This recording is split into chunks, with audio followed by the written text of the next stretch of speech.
কিন্তু যখন নাকি সাবালেক সাবালিকা হয়, উপযুক্ত হয় মেয়েরা, আর উপযুক্তের সীমানা 10, 11, 12, 13।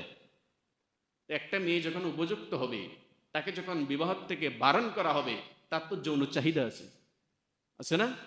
তার তো যৌন চাহিদা আছে, ওর খিদা আছে কিন্তু খাবার দিতেছি না, তখন এই লোকটা চুরি করবে।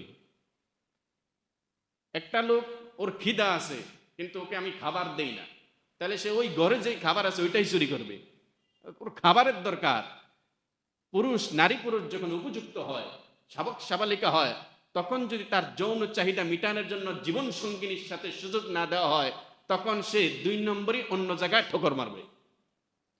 এখন সরকার যদি বলে 18 বছরের আগে বিয়া দেওয়া যাবে না, তাহলে আপনি একটা মানুষকে পাপে জড়ানোর জন্য বাধ্য করতেছেন।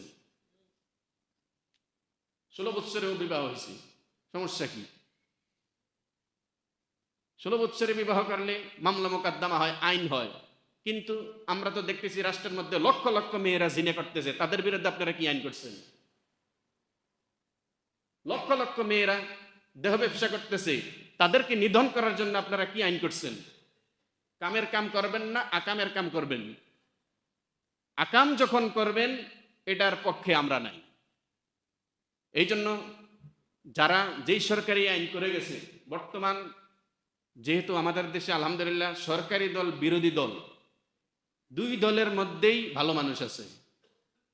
আর স্বাধীনতার পর বর্তমানে যারা আলেম বলেন, বিএমপি বলেন, জামাত বলেন, হেফাজত বলেন, আপনারা বলেন দেখি, বর্তমানে সব দল যে সুযোগ সুবিধাটা পেয়েছে, বিগত 55 বছরে এরকম সুবিধা পাইছে কেউ? মন খুলে কথা বলতে পারে।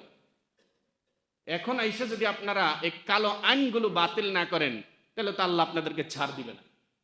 সরকারি দল বিরোধী দল, আপনারা 2 দলেই কিন্তু নির্যাতনের শিকার। বিগত দিন আপনারা নির্যাতনের শিকার।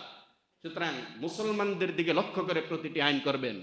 এই কালো আইন যে করে গেছে, 18 বছর আগে মেয়েকে বিবাহ দেওয়া যাবে না, শীর্ষ ওলামায়ে কেরামের সাথে পরামর্শ করে আমরা আপনাদেরকে পরামর্শ দেব এই বয়স কিভাবে নিচে নামানো যায়, কিভাবে আমাদের মেয়েদেরকে, আমাদের বোনদেরকে জিনাত থেকে বাঁচানো যায়।